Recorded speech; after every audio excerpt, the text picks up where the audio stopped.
প্রিয় ছাত্রছাত্রীবৃন্দ, সবাইকে শুভেচ্ছা জানাচ্ছি আজকের অ্যাকাউন্টিং ক্লাসে। বর্তমান কোভিড-19 পরিস্থিতিতে আমরা সবাই কম বেশি ঘরে বন্দি আছি। আমি, তুমি, আমরা সবাই একই সাথে ঘরের মধ্যে বন্দি আছি। ঘর থেকে বাইরে বেরোতে পারছি না বা উচিতও না আমাদের ঘর থেকে বাইরে বেরোনো। তো আমি আমার পরিচয়টা দিয়ে রাখি। আমি পরিতোষ কুমার লাহিড়ী, সিনিয়র প্রভাষক, হিসাব বিজ্ঞান বিভাগ, মাইলস্টোন কলেজ, উত্তরা, ঢাকা। তো আমি আজকে তোমাদের যে ক্লাসটা নেব সেই ক্লাসটা বেসিক্যালি আমি কম্পিউটারের স্ক্রিনে নেব। তো খুব শীঘ্রই আমরা কম্পিউটারের স্ক্রিনে চলে যাচ্ছি। তো সেই পর্যন্ত সবাইকে শুভেচ্ছা। আমরা কম্পিউটারের স্ক্রিনে যাব। ধন্যবাদ সবাইকে। সবাইকে ওয়েলকাম জানাচ্ছি আজকের অ্যাকাউন্টিং ক্লাসে। তো আশা করি সবাই খুব ভালো আছো। বর্তমান সময়টা আসলে আমরা খুব বাজে একটা সময় পার করছি। এরকম অনেক বছর পর এরকম একটা করে প্রাকৃতিক দুর্যোগ দেখা যায়। আসলে আমাদের কিছুই করার নেই। বর্তমান পরিস্থিতিতে আসলে আমাদের এখন কিছুই করার নেই। সবাইকে একত্রে ঘরে থাকতে হবে। আমাদেরকে ঘরে থেকেই কাজ করতে হবে। এখানে আমাদের দ্বিতীয় কোনো অপশন নাই, বা আমরা চাইলেও বাইরে যেতে পারবো না, বা বাইরে যাওয়া উচিত হবে না। আশা করি সবাই তোমরা ঘরে আছো এবং সুস্থ আছো। তো আজকে আমরা অ্যাকাউন্টিং ক্লাসে চলে আসছি।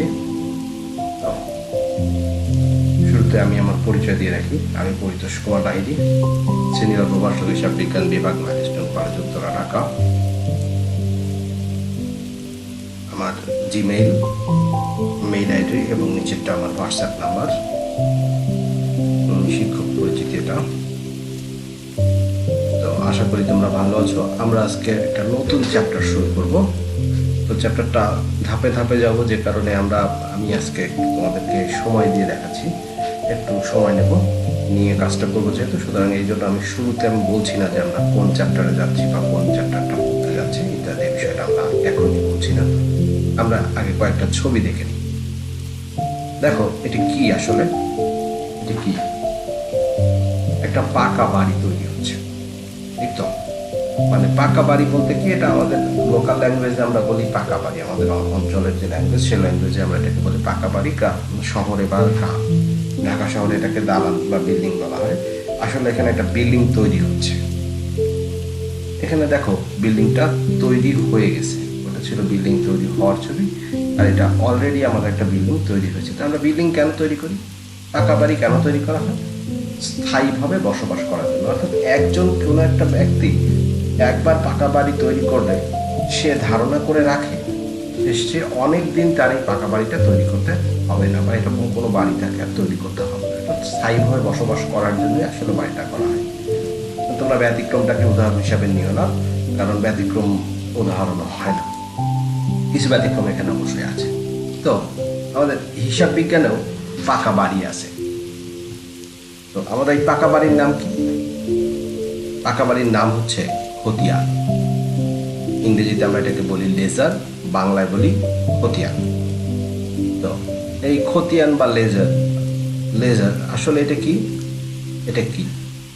এখন যদি আমরা জিজ্ঞেস করি তোমাকে খতিয়ান কি, তো খতিয়ান কি বলা হচ্ছে, প্রতিটি লেনদেন প্রাথমিকভাবে হিসাবে লিপিবদ্ধ করার পর, প্রাথমিকভাবে মানে জাবেদায়, আমরা জাবেদায় যে লেনদেনটা করি, আমরা জাবেদাগুলো করার সময় বারবার করে বলে আসছি একটা কথা, যে এগুলো হিসাবের প্রাথমিক বই। তো প্রতিটি লেনদেন প্রাথমিকভাবে লিপিবদ্ধ করার পর হিসাবে আলাদাভাবে, প্রতিটি হিসাবকে আলাদাভাবে যেভাবে লিপিবদ্ধ করা হয় তাকে খতিয়ান বলে। অর্থাৎ কি, আমরা একটা জাবেদার ক্ষেত্রে জাবেদায় যে দুইটা লেনদেন হয়, ধরো নগদে ক্রয় ডেবিট নগদ ক্রেডিট। ক্রয়ের জন্য একটা আলাদা হিসাব হবে, আলাদা বই হবে, আবার নগদের জন্য একটা আলাদা বই হবে। বই করে যে আলাদাভাবে হিসাব রাখবো তখন তাকে বলে খতিয়ান। তো খতিয়ানকে আসলে সব ক্ষেত্রে বলা হয়, খতিয়ান হচ্ছে হিসাবের সবচেয়ে পাকা বই।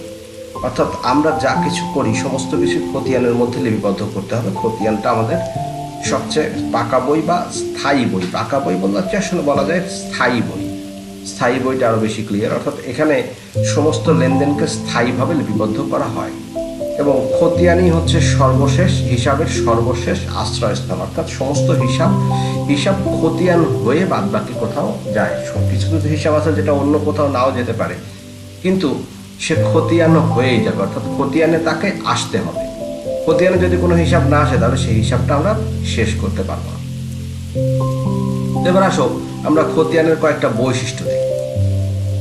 তো বলতেছে খতিয়ানের প্রত্যেকটা হিসাবের একটা করে শিরোনাম থাকে। আমরা এটা আগেও বলেছি যে ক্রয় নগদ, কিছুক্ষণ আগে যেটা বললাম ক্রয় নগদ, তাহলে ক্রয়ের জন্য একটা হিসাব হবে, আবার নগদের জন্য একটা হিসাব হবে, অর্থাৎ প্রত্যেকটা হিসাবের আলাদা আলাদা শিরোনাম থাকবে।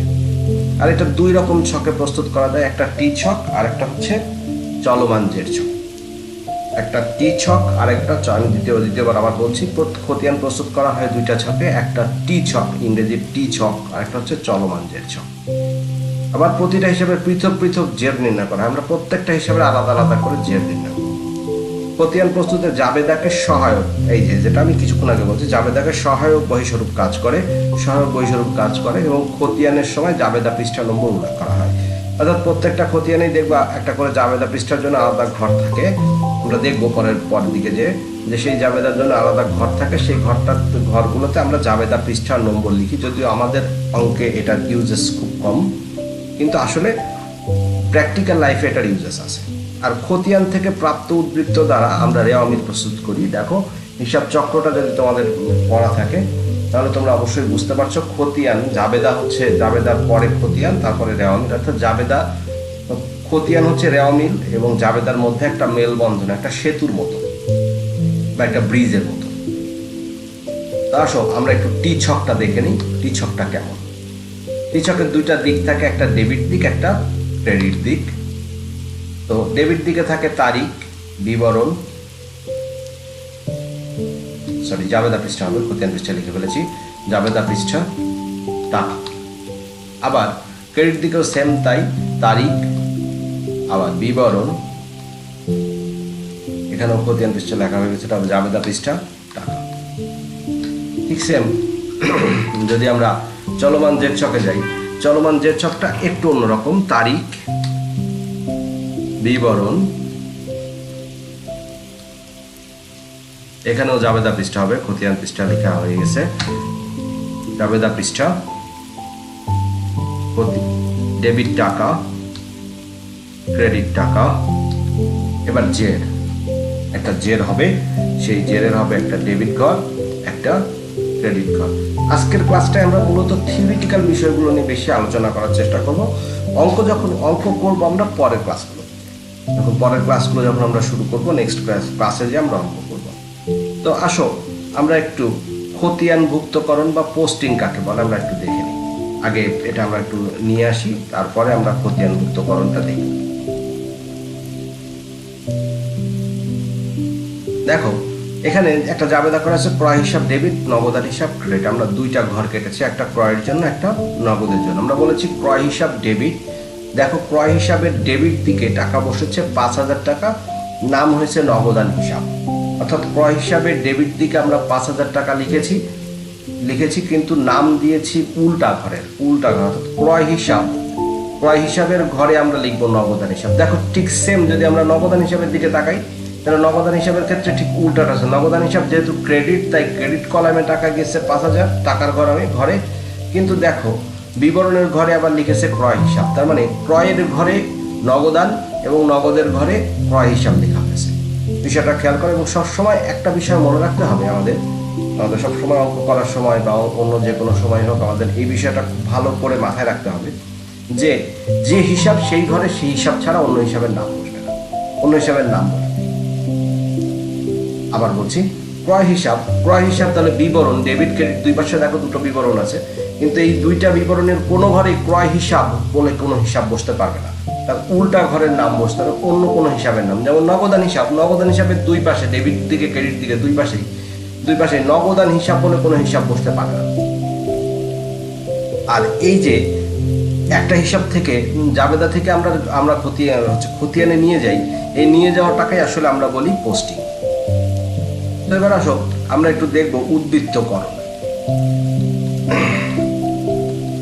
উদ্বৃত্তকরণটা আমরা একটু দেখে নেবো। তো আসলে ব্যালেন্সের জের টানা বা উদ্বৃত্তকরণ, হিসাবের জের টানা বা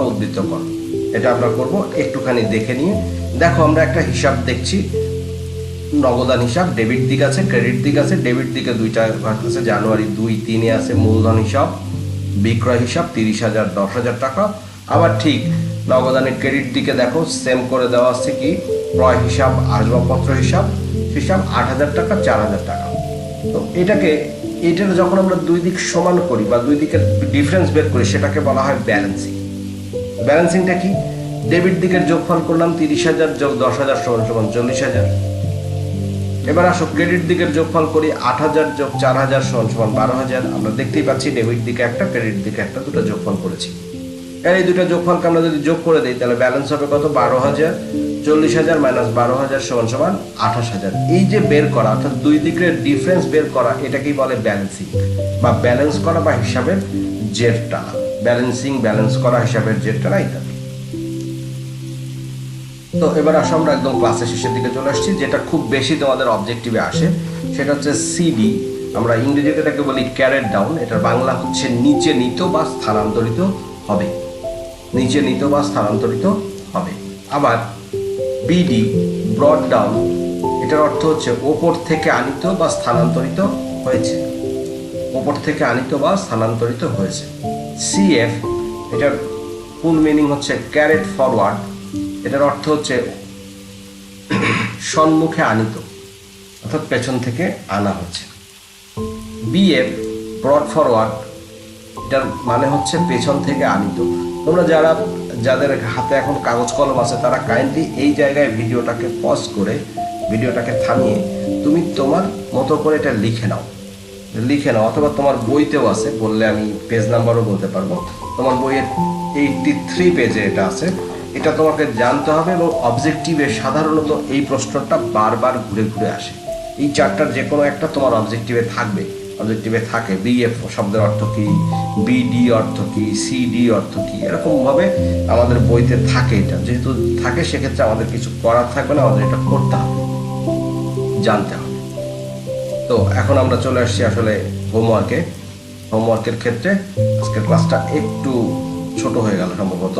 হোমওয়ার্কের ক্ষেত্রে আমরা চলে আসছি, বলা হচ্ছে জাবেদা ও খতিয়ানের গুরুত্বটা তুমি লিখবে এবং জাবেদা ও খতিয়ানের পার্থক্য লিখবে। যদি তোমরা জানতে চাও যে স্যার এটা কোথায় পাবো, খুব সহজ, তোমার বইয়ের 80 এবং 81 পেজ, 80 এবং 81 এই দুই পেজে তুমি জাবেদা ও খতিয়ানের পার্থক্যটা পাবে। সবাইকে থ্যাংক ইউ।